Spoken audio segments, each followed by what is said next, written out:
অফিসে বসে থাকতে থাকতে হঠাৎ করে বিরিয়ানি খাওয়ার এত ইচ্ছা হলো। এবার এইখানে আমাদের অফিস থেকে বেরিয়েই এই দেশি তড়কা বলে একটা জায়গা আছে, মানে রেস্টুরেন্ট আছে। ওখানে মোটামুটি একটা হাফ প্লেট বিরিয়ানিতে একটা ডিম, দুটো চিকেন আর ওই জুস, মানে মাংসের যে ঝোল ওরকম একটু দেয়, আর রায়তা দেয়। তো ওটা নিয়ে আসলাম।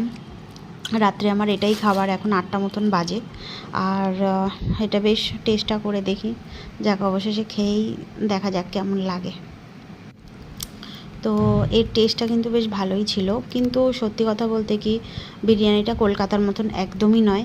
মানে একদম অনেস্টলি যদি আমি বলি, তবে ছোটোবেলা থেকে যেরকম ধরনের বিরিয়ানি খেয়ে আমরা বড় হয়েছি সেরকম টেস্ট একেবারেই নয়।